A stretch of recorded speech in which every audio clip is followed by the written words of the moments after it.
Everyone, welcome to my channel. आज हम करेंगे part 2 character discussion.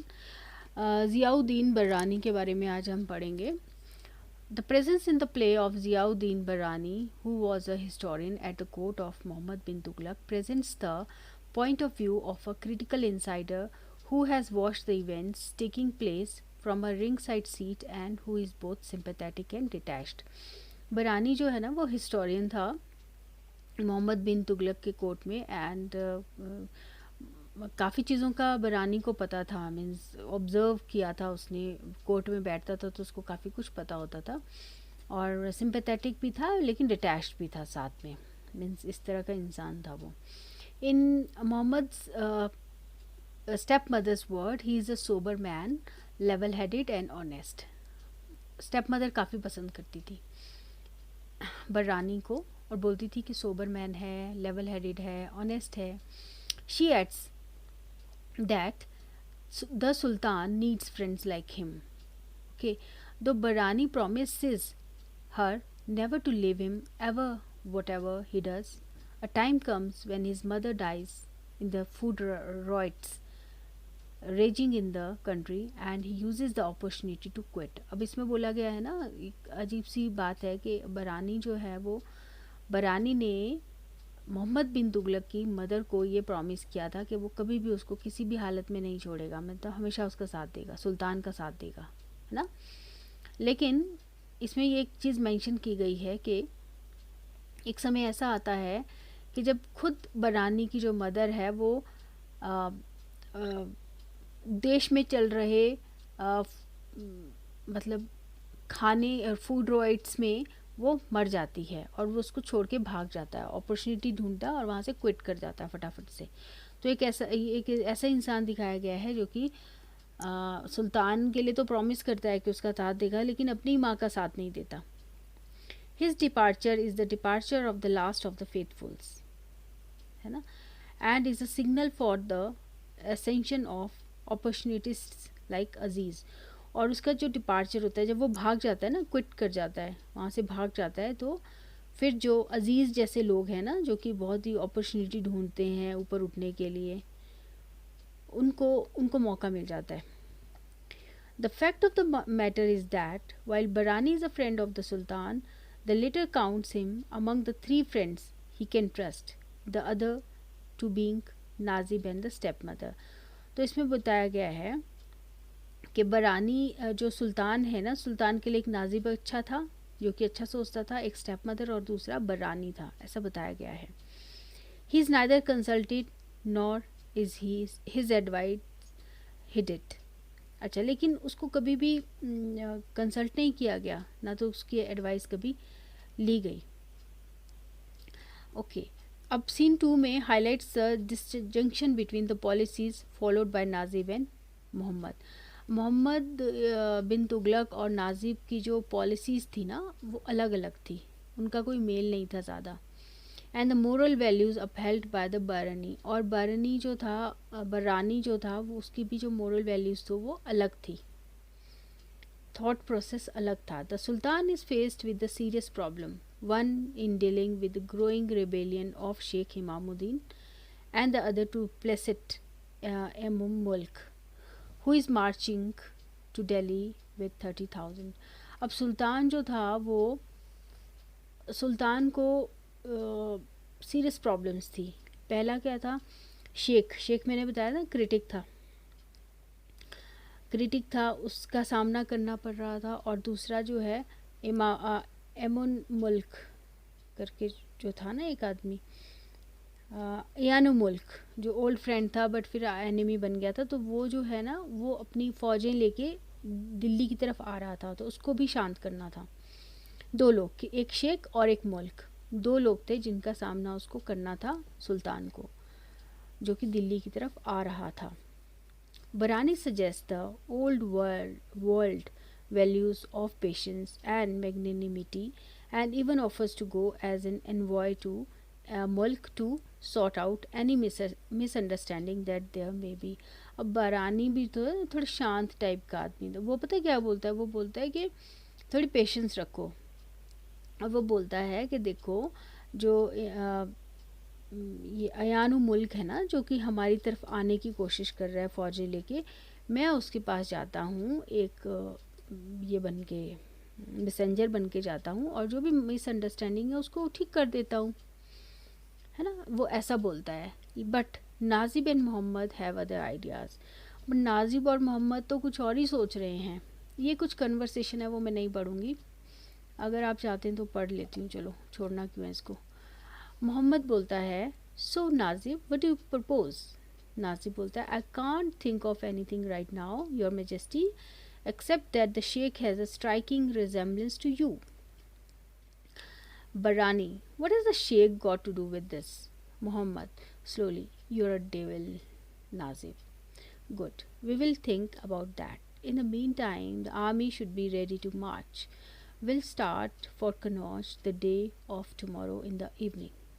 Muhammad, forgive me if I let you down, Barani, but I must play this game my own way.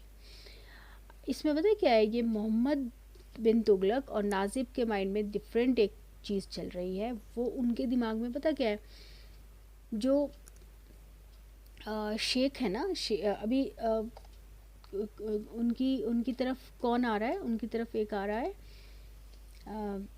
मुल्क, यानु मुल्क जो है, sorry यानु मुल्क जो है वो उनकी तरफ, दिल्ली की तरफ आ रहा है अपनी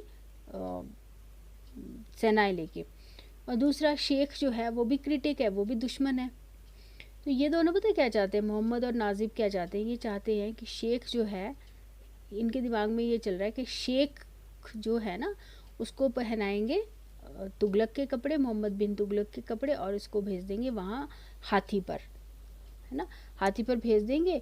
और यानु मुल्क जो है वो सोचेगा ये तो मोहम्मद बिन तुगलक आ गया, तो वो उसको मार देगा। कौन मार देगा, यानु मुल्क उसको, शेख को मार देगा, ये सोच के कि ये तो मोहम्मद बिन तुगलक है। तो ये सब इनके दिमाग में चल रहा है कि, लेकिन बरानी के दिमाग में ये नहीं चल रहा। बरानी तो सोच रहा है यार ये लोग बोल क्या रहे हैं। तो मोहम्मद बिन तुगलक उसको बोलता है कि मुझे माफ़ कर दो बरानी, मेरे दिमाग में तो कुछ और ही चल रहा है, मैं इस खेल को अपने हिसाब से खेलूँगा। Okay, now going my own way here means resorting to deception and murder. Deception है ना, उसको धोखा देंगे, मतलब जो यानो मुल्क है उसको हम धोखा देंगे और उसका मर्डर कर देंगे, एक दूसरे का ये मर्डर कर देंगे इस तरह से। A mere glance from Nazib is enough to tell Muhammad of the plot. Nazib is hatching to get rid of Sheikh Imamuddin, to exploit the resemblance between the Sultan and the Sheikh and to have later killed. देखो, अब mayor glans from, अब Najib के दिमाग में भी यही चीज़ चल रही है ना। तो ये मतलब इसको मटेरियलाइज करते हैं वो लोग, इसी तरह से वो लोग करते हैं। Najib and Mohammad's plan are not immediately clear to Barani. अब बरानी को ये प्लान्स का कुछ आइडिया नहीं है, but he knows that something sinister is afoot and is horrified. उसको पता है कि कुछ तो गड़बड़ है और वो उसको डर लग रहा है।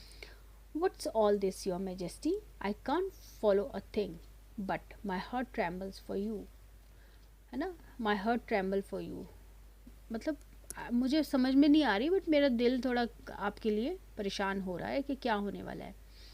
Muhammad bin Tughlaq, whose courage, honesty and justice he had praised sometimes before, is compelled to own up. Forgive me if I let you down, Barani, but I must play this game by my own way. मतलब इसमें बताया कि मोहम्मद बहुत courageous है, honesty भी है, मतलब बता भी रहा है कि कुछ, है ना। Okay, the gap between profession and actual practice is appealing here and elsewhere in the play. Barani is best seen as a benchmark for political morality. ठीक है, पॉलिटिकल मॉरलिटी बरानी में है। उसके बाद है, Barani is naturally very discreet in his comments and criticism and never offer advice unsought. But when his advice is sought, he can be very forthright. When Muhammad asks him for a remedy for the diseased polity, he suggests a remedy that Sheikh Imamuddin had also suggested more discreetly.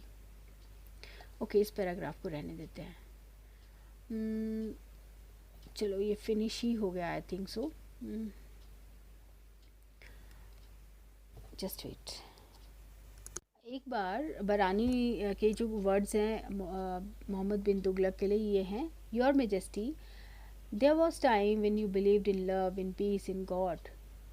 What was happened to those ideals?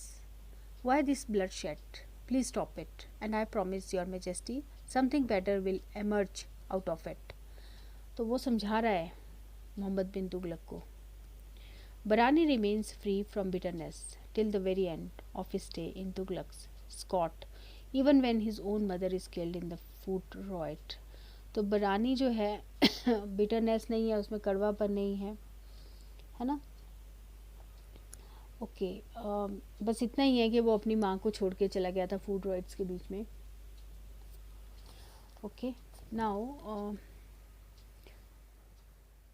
एक और किस्सा इसमें बताया जाता है बरानी के बारे में कि there is one occasion when Barani becomes really furious as he listens to Aziz tell of his criminal rise and prescribes the harshest punishment for him. अब एक ओकेजन है जहाँ पे कि वो अजीज़ को सुनता है, उसकी क्रिमिनल राइज की कहानी सुनता है, और वो बोलता है कि इसको तो बहुत हार्श पनिशमेंट मिलनी चाहिए. बरानी बोलते हैं अजीज़ को तो बहुत पनिशमेंट मिलनी चाहिए, harsh. But ironically Tughlaq himself belongs to the devil's league and he knows it. But Tughlaq तो खुद ही डेविल के लीग से है ना. अजीज़ भी वैसे ही और तुगलक भी वैसे ही, Mohammad bin Tughlaq.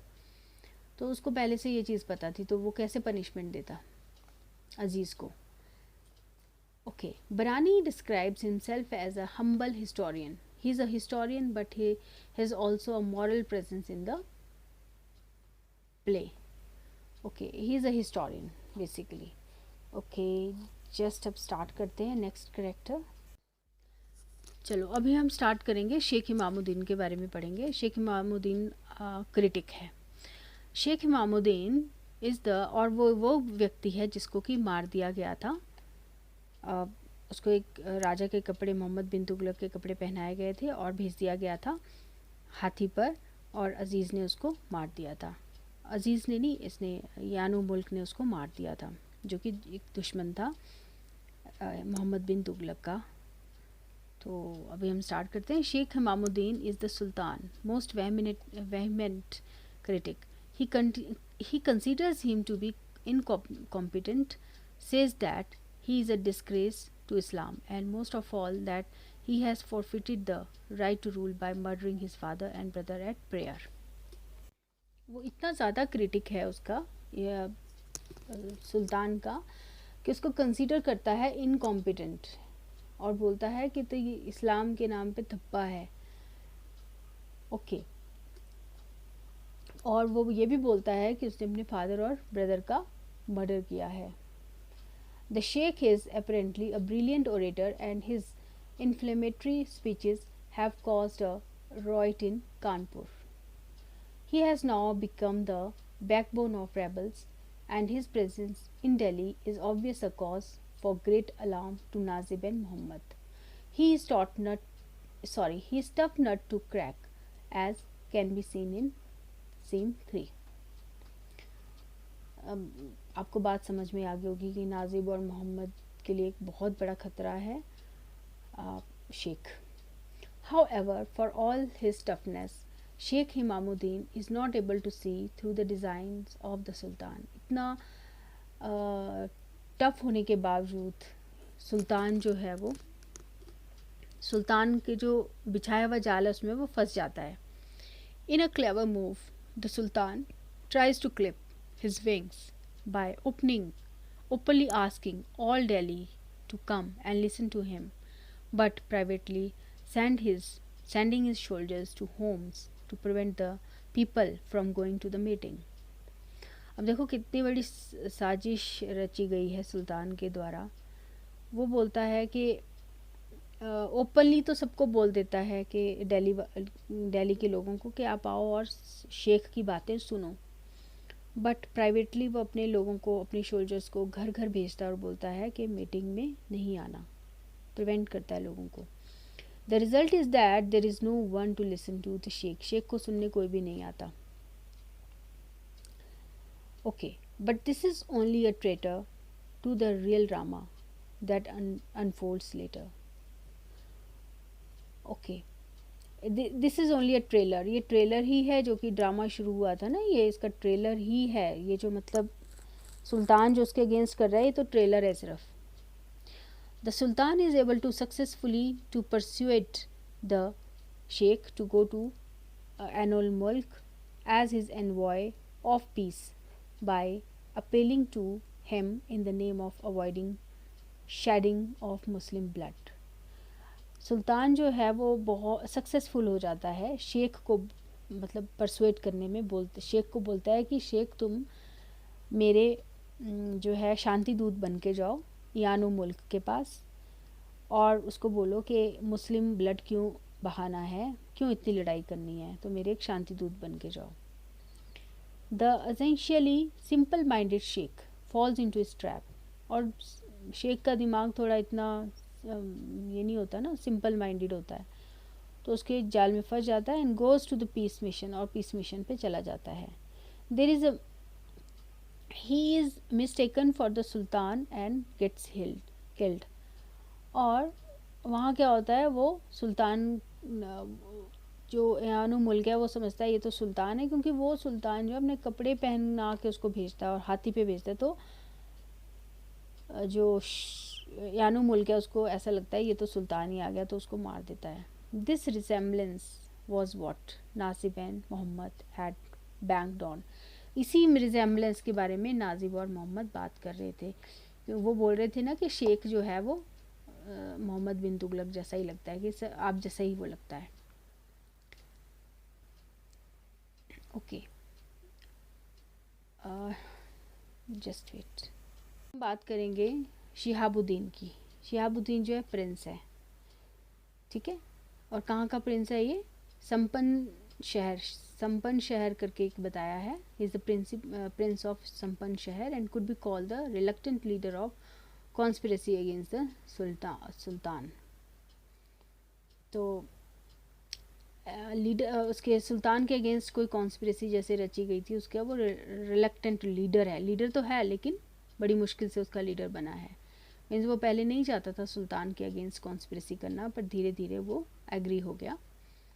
He has come to Delhi at the invitation of the Sultan to look after the administration along with Nazib during the Sultan absence. वो दिल्ली आया था, सुल्तान ने उसको बुलाया था ताकि वो एडमिनिस्ट्रेशन का ध्यान रख सके. किसके साथ? नाजिब के साथ मिलके. जब सुल्तान वहाँ नहीं होता तब वो एडमिनिस्ट्रेशन का पूरा ध्यान रख सके. This invitation is meant to be a move to mollify the prince father.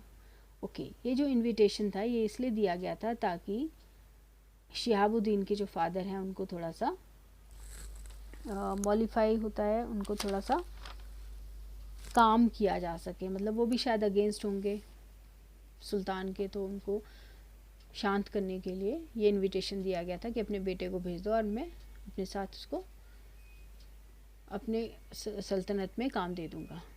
Shihabuddin himself has no grievance against the Sultan nor any personal ambition. कोई ambition नहीं था, कोई उसको grievance नहीं था, कोई परेशानी नहीं थी, या दिल में कोई जैसे रहते ना बुरा भाव, ऐसा नहीं था.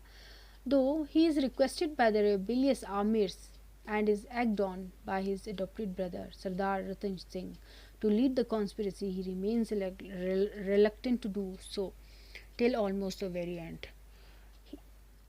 हालांकि उसको जो आमिर था, रेबेलियस था, एक आमिर नाम का व्यक्ति है ना, उसके द्वारा उसको रिक्वेस्ट किया गया था कि तुम आ जाओ मेरे साथ मिल काम करो. And act on means encourage किया गया था. किसके द्वारा? सरदार रतन सिंह के द्वारा. रतन सिंह जो था वो शिहाबुद्दीन का एक अडॉप्टेड ब्रदर था. उसके द्वारा कि हम एक साजिश रचेंगे और किसके अगेंस्ट? सुल्तान के अगेंस्ट. इसीलिए मैंने आपको बात बताया था ना करेक्टर से, रतन सिंह, आमिर एंड शिहाबुद्दीन, ठीक है। बाद में तो ये लोग मिल जाते हैं। In fact he has words of praise for the सुल्तान। हालांकि ये जो शिहाबुद्दीन था ना, ये तो बड़ा प्रेज करता था सुल्तान का, सुल्तान की काफ़ी प्रेज करता था। मतलब जो प्रिंस था ये सुल्तान की काफ़ी प्रेज करता था। जब उसने प्रेज की तो क्या बोला, but he has done a lot of good work, built schools, roads, hospitals, he has made good use of the money, है ना। तारीफ में ये बोला था। ओके, अब for the amirs he has nothing but contempt. Come Ratan Singh, let's go, this is worse than I thought, they don't deserve to kiss the hem of Sultan's dress. He agrees only when Sheikh Shihabuddin appeals to him in the name of Islam.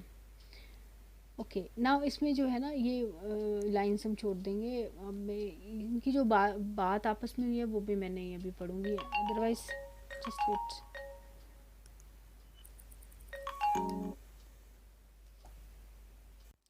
इसमें conversation है कि वो convince कर रहे हैं कैसे Sheikh Ratan Singh and जो आमिर हैं वो किस तरह से प्रिंस को, जो कि शिहाबुद्दीन है, उसको इनक्रेज कर रहे हैं कि वो किसके अगेंस्ट रहे, सुल्तान के अगेंस्ट रहे। तो तीन चीज़ें यहाँ, तीन बातें बोली गई हैं, तीनों ने कुछ कुछ बोला है, तो वो मैं पढ़ती हूँ आपके लिए।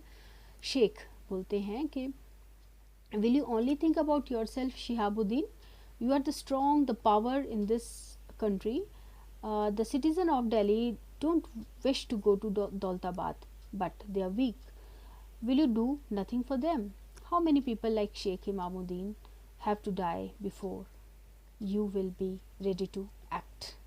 इसमें जो कोई एक शेख है वो बोल रहा है कि प्रिंस को कि लोग दौलताबाद नहीं जाना चाहते हैं, लेकिन जो सुल्तान है वो ज़बरदस्ती लोगों को दौलताबाद लेके जा रहा है, तो तुम इसके लिए कुछ नहीं करोगे क्या? कितने शेखों को मरना पड़ेगा ये एक्ट करने से पहले ना, वो भड़का रहा है उसको।